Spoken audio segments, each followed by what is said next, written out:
नमस्कार मित्रांनो, काय वाटतं तुम्हाला मी काय करतोय? अहो हे झाड आहे, झाड. या झाडापासून कार्बन डायऑक्साईड शोषला जातो आणि या झाडापासून ऑक्सिजन तयार होतो. असे कित्येक झाडं आपल्या पूर्वजांनी लावलेले. हा बुंदा माझ्या हातात मावत नाहीये. त्याच्यापेक्षा कितीतरी बुंदे आवडवे नाशिकमध्ये आहेत. या झाडाला झाले असतील 30-40 वर्ष, 50 वर्ष, जास्तही झाले असतील. हे आजूबाजूचे जेवढे झाड आहे ना मित्रांनो, त्याला 20-30 वर्षाच्या वर वर्ष झालेले आहेत. आणि हे आघाडी सरकार किंवा आता वर्तमान सरकार काय करतंय? तोडतोय ना आम्ही झाडं. दुसरीकडे आम्ही झाडं लावतोय, 1000 झाडं लावतोय, 500 झाडं लावतोय. अहो ते झाडं लावून काय उपयोग आहे? तुम्ही तुमच्या घरातल्या वयोवृद्ध माणसांना मारून टाकण्याची भाषा करतायत आणि म्हणतायत की आम्ही 10 जन्माला घालतोय ना डुकरांची पिलं. आमचं जात आहे ना, एक म्हातारा गेलं तर जाऊ द्या ना. त्या काय अर्थ आहे? त्या म्हाताऱ्याने काय केलं आमच्यासाठी? तो म्हातारा काय कामाचा आहे? आता म्हातारा झालेला आहे तो, आमच्यासाठी काय कामाचा नाही आहे. आम्ही आता नवीन मुलं पैदा करणार, नवीन झाडं लावणार, ते मोठी होणार आणि ते कशी मोठी होणार आणि कशी मोठी करणार हा प्रश्न निर्माण होतो. तिथं नाशिकमध्ये प्रोटेस्ट करणारे तुम्हाला युवा पिढी दिसेल. ही ताई बघा प्रोटेस्ट करते. युवा पिढी दिसेल आणि तरुण मित्रमंडळी दिसतील, काही वयोवृद्ध दिसतील. पण तुम्हाला एकही मनसेचा नेता, एकही मनसेचा कार्यकर्ता, एकही BJPचा कार्यकर्ता, एकही राष्ट्रवादीचा कार्यकर्ता कोणीही तिथे दिसणार नाही. त्याचं कारणही आहे मित्रांनो. त्याचं कारण असं आहे, जे सत्तेत नाही त्यांना वाटणार की करू द्या लोकांना आंदोलन, सरकार तर यांचं आहे, या सरकारच्या विरोधातच आंदोलन होणार आहे, तिथं फायदा आपलीच पोळी भाजली जाणार आहे. मग आपण आंदोलनात कशाला सहभागी व्हायला पाहिजे?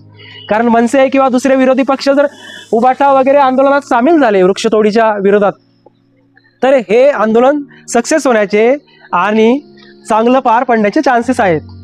आणि हे आंदोलन जर सक्सेस झालं तर त्या सरकारचा वटवृक्षतोडीला किंवा वृक्षतोडीला त्यांचा कार्यक्रम थांबणार आहे. आणि तो कार्यक्रम थांबल्यानंतर जी बाकीची विरोधात येणारी मंडळी आहेत किंवा विरोधात जाणारे तरुण ते विरोधात येणार नाही, म्हणजे विरोध वाढणार नाही आंदोलन जर थांबलं तर. कारण वृक्षतोड थांबल्यानंतर तर आंदोलन थांबणार आहे. मग हे बाकीचे पक्ष कशाला भाग घेतील? हो, मरायचं तर सर्वसाधारण लोकांनाच आहे. तिथे तुम्ही विचार करत नाही की बाबा कोणी इन्फ्लुएन्सर किंवा कोणी व्हिडिओ काढणारा, कोणी सोशल मीडियावर फॉलोअर ज्याचे जास्त आहे त्याने कधी वृक्षतोडीच्या विरोधात व्हिडिओ टाकला का? नाही टाकला. आपला रविवार साबळे भाऊ सतत BJPच्या विरोधात ओरडत असतो, सतत अजितदादांनी काय घोटाळा केला, सतत याने काय घोटाळा केला ओरडत असतो. तर मला त्या रविवार साबळे भाऊंना पण सांगायचं आहे की तुम्ही कधी या वृक्षतोडीच्या विरोधात व्हिडिओ टाकणार आहात?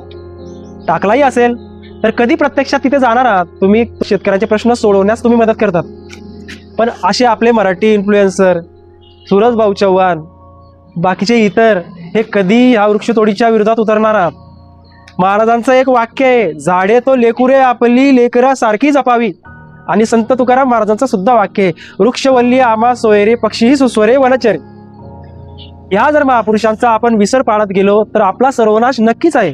कुंभमेळ्यासाठी ज्या संतांनी, तुमच्या साधू संतांनी, महात्म्यांनी ज्या झाडाखाली, ज्या वटवृक्षाखाली बसून तप केले, संन्यास केला, ज्या गौतम बुद्धांनी झाडाखाली बसूनच दीक्षा प्राप्त झाली किंवा त्यांना अध्यात्म प्राप्त झालं झाडाखाली बसूनच, ज्या विठ्ठलाच्या भक्तीमध्ये एका बाईचं वटवृक्ष तयार होतं किंवा झाड तयार होतं, एवढं झाडाचं महत्त्व.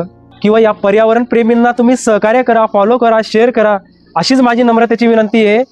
आणि कुठले पक्ष, कुठला कार्यकर्ता आणि कुठली संघटना तिथे विरोध करायला येते का, हे नक्कीच बघण्यासारखं आहे. मग तुमच्या मनातनं त्या पक्षाविरोधाचं भूत नक्की उतरणार. कोणत्या पक्षाच्या मागे जायच्या अगोदर 100 वेळा विचार करा की आपला श्वास प्राणवायू ज्या झाडांपासून येते, झाडं तोडण्यास विरोध कोणता पक्ष करत आहे का, याचा तुम्ही विचार केला पाहिजे. आणि पक्षाचं कुत्र बनण्यापेक्षा स्वाभिमानाचा वाहक बना. जय हिंद, जय महाराष्ट्र, जय जिजाऊ, जय शिवराय, जय हिंदू राष्ट्र.